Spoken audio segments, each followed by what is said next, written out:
Bienvenida a mis invitados, Emilio Saldaña Pisu, experto en tecnología y redes sociales, así como a José Antonio Pontón, periodista especializado en tecnología. Gracias a ambos por estar por acá. Pisu, ayúdame a explicar, a entender por qué es importante el tema de la conectividad y de reducir la brecha digital.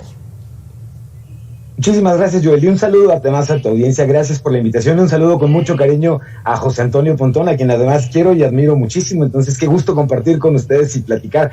Es importantísimo, es realmente toral el tema, porque el acercar las tecnologías para la información, cuando lo vemos desde una perspectiva gubernamental, uno de los primeros beneficios que nos brinda es justamente el expandir o extender el alcance que tiene el ejercicio de derechos fundamentales como ciudadanos con el gobierno. Y si consideramos que nuestra relación con el gobierno como ciudadanía comienza o nace friccionada, típicamente nuestra relación con el gobierno tiene que ver con el pago de los impuestos, con la forma en la que el gobierno gestiona su relación con nosotros.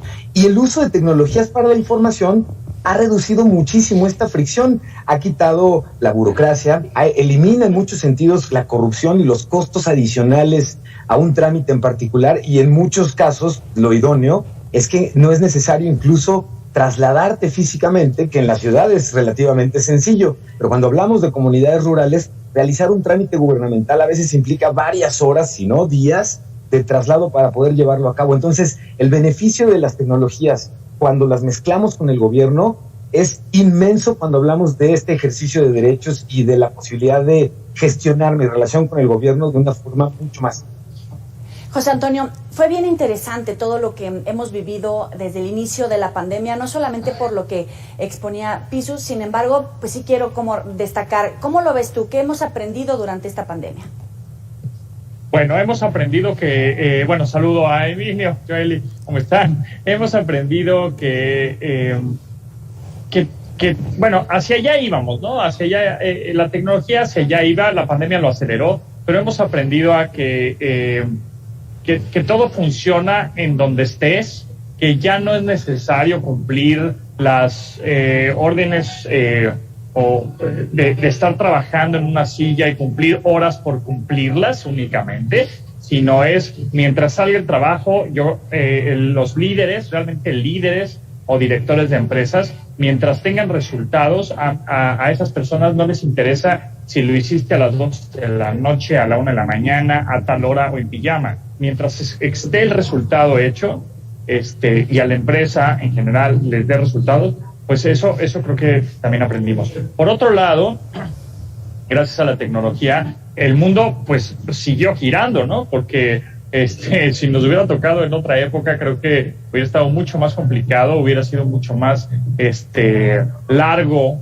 el camino para llegar a los resultados justamente. Con respecto a la escuela, sí, efectivamente fue un reto para los profesores, sin duda alguna, para los alumnos más de primaria, secundaria, que se pueden distraer en cualquier momento, pero también hemos llegado al punto en donde que esas personas, esos niños de primaria y secundaria, ya dominan más la tecnología. Entonces, los profesores tenían el reto de ya no estar igual enseñando tanto la tecnología, sino adaptándose. Entonces, creo que hemos aprendido muchísimo con respecto al nuevo trabajo, y bueno, la palabra es un poco choteada, pero el trabajo híbrido definitivamente ya llegó para quedarse, y ya los colaboradores de empresas o empleados de algunas empresas pueden decir, ¿saben qué? Pues yo ya llevo 15, 18 meses trabajando desde mi casa, ¿no? O desde un lugar remoto, y la empresa sigue funcionando.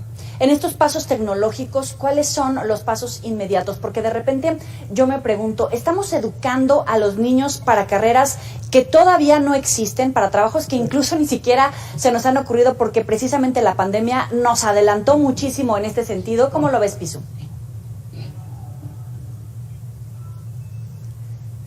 La tecnología nos está jugando una mala pasada y no te escuchamos. José Antonio, vamos contigo.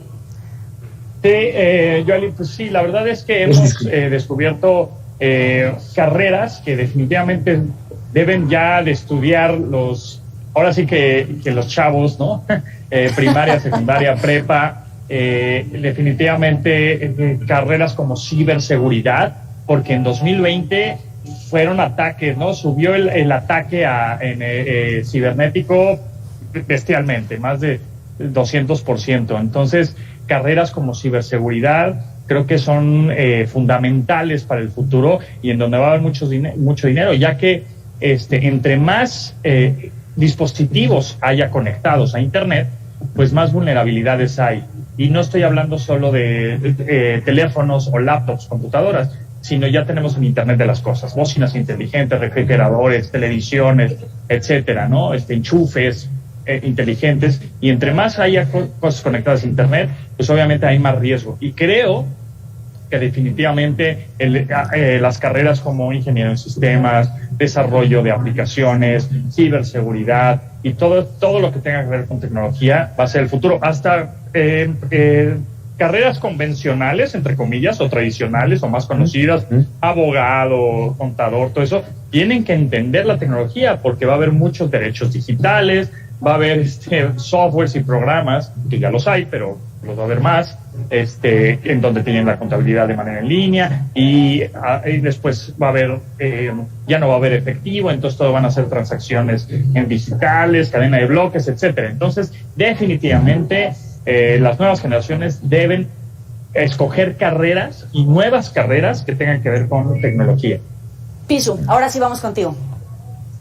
No, definitivamente. Nos estaba describiendo José Antonio maravillosamente lo que entendemos precisamente por un concepto que seguramente han escuchado cada vez más, y es el concepto y el proceso de transformación digital que estamos viviendo en lo escolar, en prácticamente todas las industrias y por supuesto dentro del gobierno. Y tiene mucho que ver con lo que describía José Antonio en el sentido de prácticamente toda industria está yendo hacia transformar sus operaciones a una plataforma digital a través de la cual puedan expandir sus servicios, mejorar sus productos, mejorar la forma en la que atienden al cliente. Y esto está abriendo nuevas carreras que además tienen que ver, además de lo que comentaba José Antonio, y adicional a lo que decía, el uso del Internet de las cosas, el uso de Big Data, el uso de la inteligencia artificial. Irónicamente hoy cada vez más están buscando la multidisciplinariedad, es decir, gente que entienda muy bien un tema, pero desde distintas visiones, antropológica, visual, de comunicación, de servicio, y gente que entienda evidentemente carreras tecnológicas y técnicas que ayuden a través del uso de los datos a entender y a mejorar una experiencia que, para rematar lo que comentaba José Antonio magistralmente, vivimos un dilema interesantísimo porque a mayor cantidad de datos nuestros en el entorno digital es mucho más personalizada la experiencia, y hemos visto que eso es maravilloso, salvo cuando te toman prestado el Spotify un ratito, pero a mayor de datos nuestros en el entorno digital, como muy bien estaba contando ahorita José Antonio, evidentemente crece la posibilidad de un accidente o de un uso no autorizado de nuestros datos. Yo de ahí me sumaría la importancia crítica, toral, inmediata de desarrollar y generar una cultura digital del uso de nuestros datos, de ciberseguridad en general, como un tema urgentísimo por la derivado de este uso acelerado que hemos tenido de tecnología en todos los sentidos. Finalmente, para cerrar, porque se nos pasó el tiempo volando, ¿cómo reducir, cómo aprovechar evidentemente la conectividad, la tecnología, para reducir la brecha de educación, la brecha salarial, la brecha entre diferentes grupos sociales que a lo mejor, porque están en una zona rural o porque no tienen acceso, el acceso económico o el acceso tecnológico, cómo nos puede ayudar para reducir esas brechas? Cierro contigo, José Antonio, y después contigo, Pisu. Adelante, José. Bueno, únicamente para agregar lo que dice Pisu también de manera muy precisa, es que hemos aprendido en esta pandemia a perderle el miedo a la tecnología. Todas aquellas personas que le tenían miedo, pues no tuvieron de otra que acercarse y probarla, picotearla, tener 2, 3 errores y continuar, ¿no? Ahora, ¿cómo cerramos esta brecha? Híjole, pues sí es complicado, sí es una tarea, pues de alguna manera medio titánica, se necesita mucha inversión, pero también se necesitan muchas ganas de cambiar.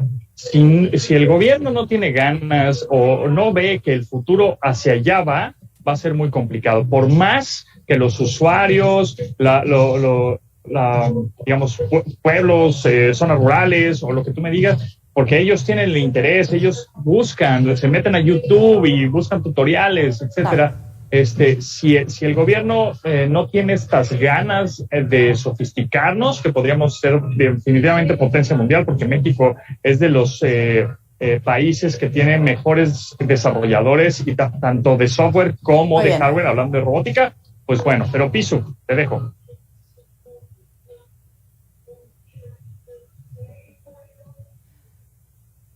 Algo muy relevante, perdón, en este sentido, es lo siguiente. El gobierno, y lo veíamos en los datos que compartieron justo antes de comenzar esta conversación, hay unos retos relevantísimos en términos de reducción de la brecha digital, de generación de cultura y contenidos y servicios alrededor de todo esto que nos ofrece el gobierno, pero un aspecto increíblemente relevante es que al mismo tiempo, esta agenda digital que el gobierno ha presentado 3 años de haber iniciado y a 3 años de concluir, que no antoja mucha factibilidad en lo que podría plantearse o intentarse, sí permite que los esfuerzos que mencionaba José Antonio en términos de sociedad civil organizada, de la academia, de organizaciones que hoy entienden el impacto clave que tiene Internet, sigan y continúen realizando trabajos en términos de acercar esto que entendemos hoy como la sociedad del conocimiento, este lugar digital en donde podemos adquirir conocimiento sin mayor problema, pero además regresar el conocimiento, y ahí es donde estaríamos, digamos, tratando de guardar el lado positivo. Hay un esfuerzo conjunto y sí el gobierno tiene una gran responsabilidad, pero afortunadamente hay varios sectores adicionales que están involucrados. Emilio Saldaña, José Antonio Pontón, gracias a ambos por estar aquí con nosotros y al auditorio de Mega Noticias. Gracias, Joely, muchas gracias. Gracias a ustedes, un abrazo a los dos. Hasta luego. Cambiamos de